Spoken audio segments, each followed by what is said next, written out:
I'm really honored to speak about the topic I get to discuss today. It's something that's very near and dear to my heart and something that's helped me excel not only in this business but in life and grow quickly and help create results fast. And that topic is about commitment.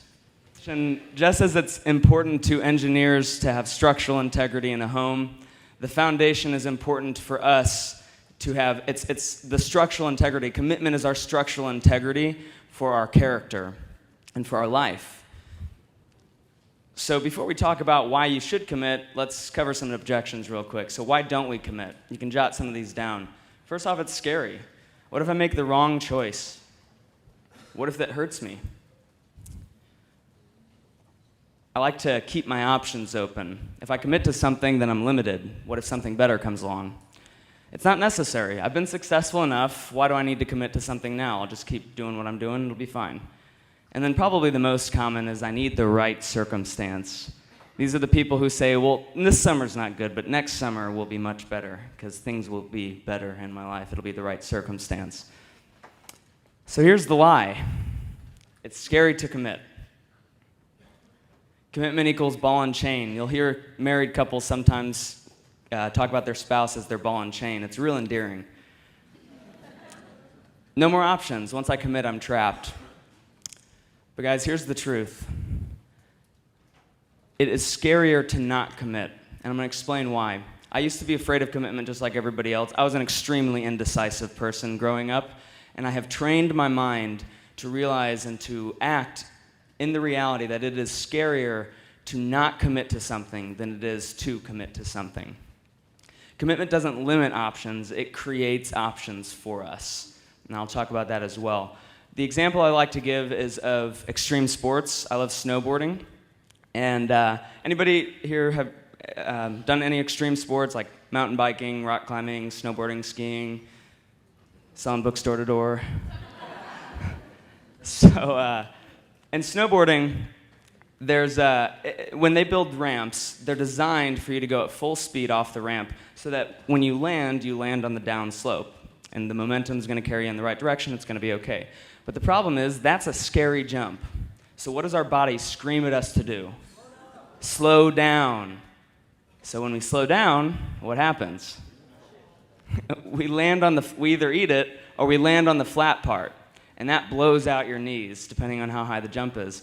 Actually, recently, so be careful hugging me, because recently I was snowboarding with Aller and his girlfriend Agneta, and I was going through the woods, and I got kind of nervous. I was afraid of committing to this certain turn. I was going too fast. So I slowed down, I slipped, and I hit a tree, and I think I might have broken a rib.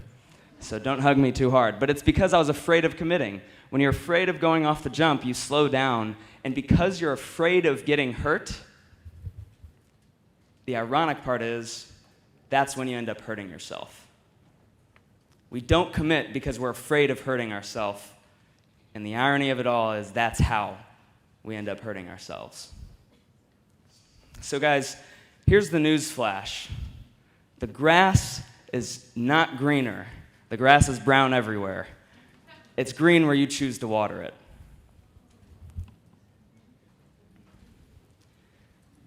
You will not find greener grass. You'll find grass that's green when you commit to it and water it.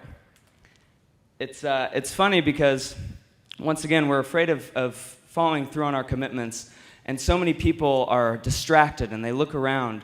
But like I said, I was afraid of limiting my options. But guys, the point is, everything I wanted was right here for me, and all I had to do was commit and water the lawn and make that grass grow. A great example about commitment is the book, The Art of War. So in the book, The Art of War, Master Sun Tzu talks about the best way to defeat an army when you have them surrounded and outnumbered. So in example A, he says you can surround the army on all sides, leaving no options for escape. In example B, he says you double up one side, you leave one side open. Which do you guys think? If you know the answer, please don't answer, but who thinks it's option A? Raise your hand. It's ironic because you think the obvious answer is surround them.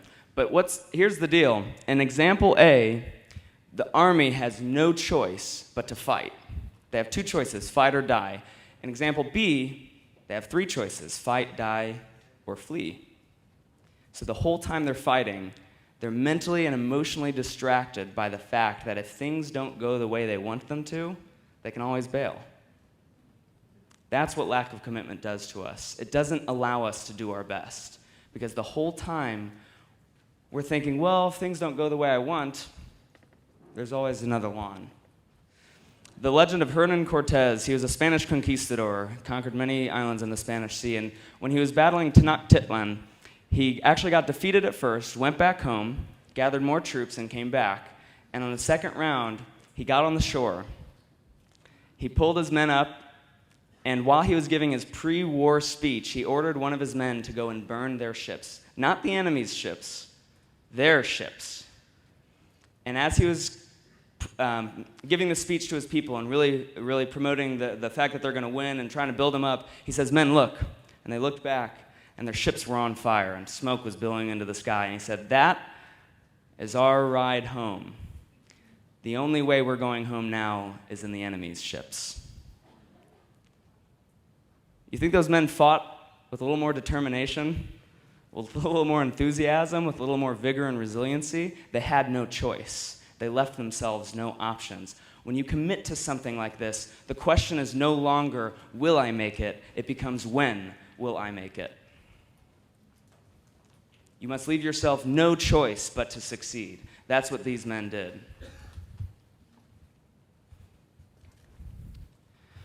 So hopefully I've sold you a little bit on why it's important. Now let's talk about how. How do you commit to something? I want you to write this question down. What do you want out of life? I highlighted the you because it's not what do your managers want out of life, what do your parents want out of life, what do your teachers or boss want out of life, what do you want out of life? Guys, this is a very important. I hear so many people who come and pick my brain and ask me questions, and I ask them what's their vision, and very few people know what their vision is. This is how to find your vision.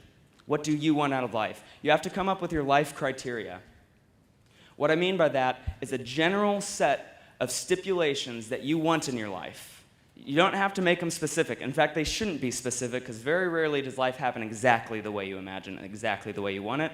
There's always going to be obstacles that come up. So come up with a general set of criteria.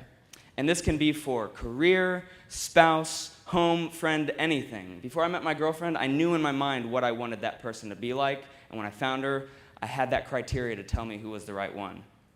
So for the sake of what we're doing right now, I'm going to talk about my perfect career criteria. First one is impact.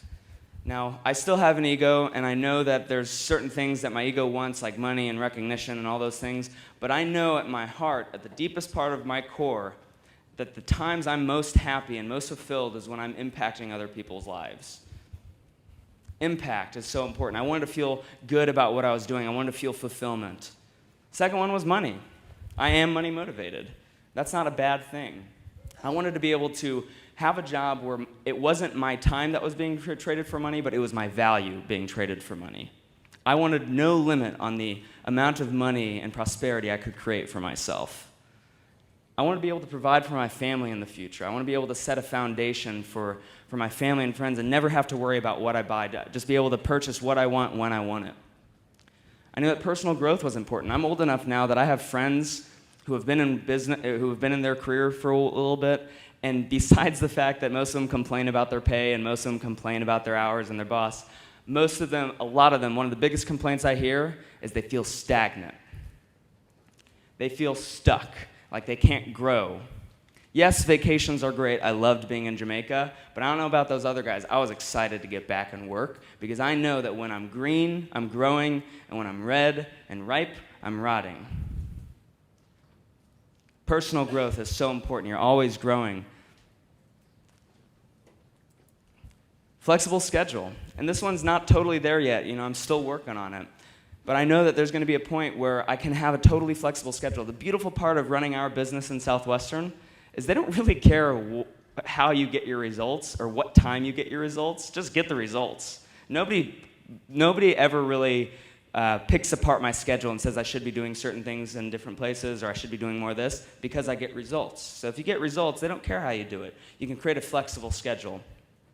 And last but definitely not least is the people. What are the group of people you want to do those other things with? Remember, these are mine. Some might resonate with you, but I knew that it was important to me, the group of people that I got to grow in those other areas with. You need to have the courage to commit when it's time. Don't talk yourself out of your destiny. And always remember, once you make a commitment, my word is law. If that is your self-talk, nothing will stop you. You need to become a man or a woman of your word, because if you can't become a man or woman of your word, and your word means nothing to yourself, then it's going to mean nothing to your family, it's going to mean nothing to your friends, it's going to mean nothing to your business partners and your future life. A 99% commitment is a 0% commitment. There is no gray area with this.